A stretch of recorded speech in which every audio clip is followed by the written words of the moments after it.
All right, so get this. Today's deep dive. We're going to a place, get this, where they have coffins hanging off cliffs. No way. Seriously. We're talking Sagada in the Philippines. Wow. You sent over some really, really interesting articles and notes about this place.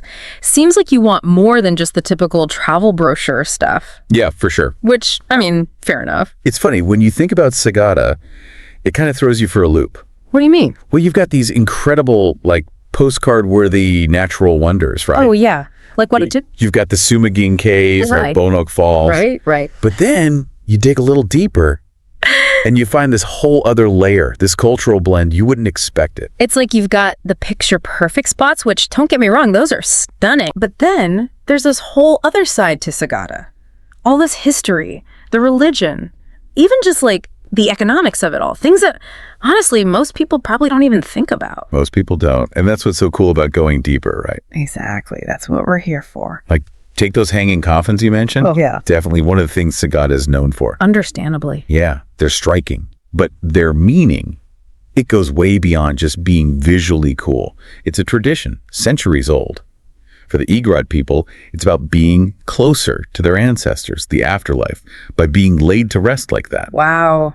Imagine like trekking through those hills and then boom, you see that history. Yeah. It's like each coffin has its own story, you know? Speaking of stories though, one thing that really jumped out when I was going through your stuff, the Anglican Church. Oh, interesting, yeah. Because like you think Philippines, you think Catholic, right? Exactly. You got it. That's what makes Sagada so different, so interesting. It was so different. It's like this little pocket of the Philippines, but the whole religious landscape is flipped on its head. Totally. And it all goes back to the early 1900s. Anglican missionaries came in. A lot of them were from the Episcopal Church, specifically, really gained a foothold. So wait, are we talking like entire communities in Sagada are Anglican? Pretty much. What's that even look like day to day, I wonder? Right. You'd have to see. One of the articles, you sent it actually, said almost 95% of locals are baptized Anglican. Wow. That's a lot. And it goes beyond just like the numbers, Yeah. you know. The Church of St. Mary the Virgin, built back in 1904. Okay. Beautiful example. Shows how deeply woven that Anglican influence is. Their festivals, even today, they blend the Anglican traditions with their own indigenous ones. It's unique. 95%. Seriously, it just goes to show, even when you think you know a place, a culture, Totally. there's always something new. Always more to discover. You know, it really makes you think. You see a place like Sagada in photos, and you think one thing, but then you hear about the Anglican influence, you hear about these traditions, makes you realize there's always more to a place than meets the eye. Yeah, for sure. And that actually reminds me, we've talked about these traditions, the Anglican Church and all, but what about like the reality on the ground? Like what's it like to actually live in Sagada? Right. How does tourism play into all of this, you know? Because it's a huge tourist destination now, right? It is. And your research even touches on this. A lot of Sagada's economy, it's dependent on tourism these days. Which, I mean, I'm sure that's a good thing for the local economy, but I also imagine it's not that simple. Exactly. It's definitely a double-edged sword, you know? How so? Well, yeah, it brings in money. But it also puts a strain on resources. And it can even start to affect their traditions if they're not careful. That makes sense. So it's not just about saying, hey, tourism is great. There's a bigger picture. Yeah, you have to be mindful. So what's Sagada doing about it? It seems like the local government's trying to strike a balance. Like they have those environmental fees now, right? Right. And those get put towards community projects and things that support sustainable tourism. So that helps make sure that the money from tourism actually helps the community. That's a really good point. It's not just about taking, it's about making sure it benefits everyone. Exactly. Another great example of that. Have you heard of the Sagada Weaving Center? The Weaving Center? Yeah. It's not just some tourist trap either. It's really cool, actually. It's a place where they keep those traditional weaving techniques alive, pass them down. Oh, wow. That's amazing. Yeah. And because it provides an income for the local artisans, it helps them preserve their crafts, their whole way of life. That's incredible. You know, it's really interesting to see how these different parts of Sagada, the history, the religion, even the economics of it all are kind of all connected. All woven together, yeah. Speaking of woven together, I got to ask about these hidden gems. I love a good hidden gem, and you did not disappoint. Let's hear it. What caught your eye? Okay, are you ready for this? Blue Soil Hills. The blue soil. I was hoping you'd mention that. BLUE soil. How cool is that? So cool. You don't see that every day. It's actually like a whole geological thing. Certain minerals in the soil make it look blue. It's wild. Imagine you're hiking, right? And the ground beneath your feet is BLUE. Like another planet. I know. Sagada just keeps throwing curveballs, huh? It does.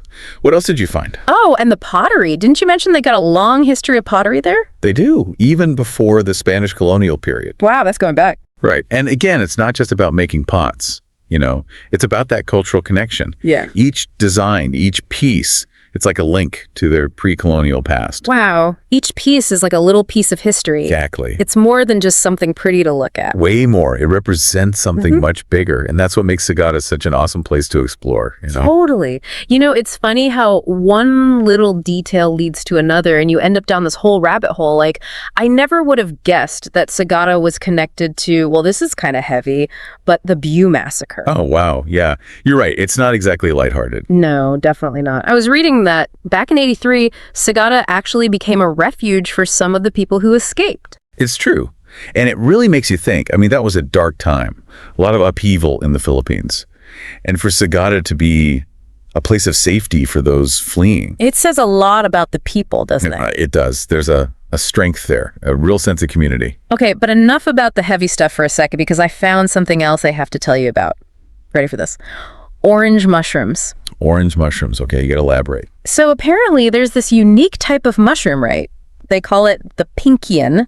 And get this, it only grows in the forests around Sagada. No way. See, this is what I love. You just never know what you're going to find. It's true. And just imagine with those unique mushrooms, I bet their local dishes are incredible. Oh, I bet. Talk about a culinary adventure, right? Yeah. And it makes sense, specific climate, the right conditions, boom, you get something totally unique. It really makes you wonder what else is hidden away there, right? I mean, we've got those incredible caves, the forests, who knows what else. And don't forget, there's that volcano. Oh, right. Mount Tangan. Yeah.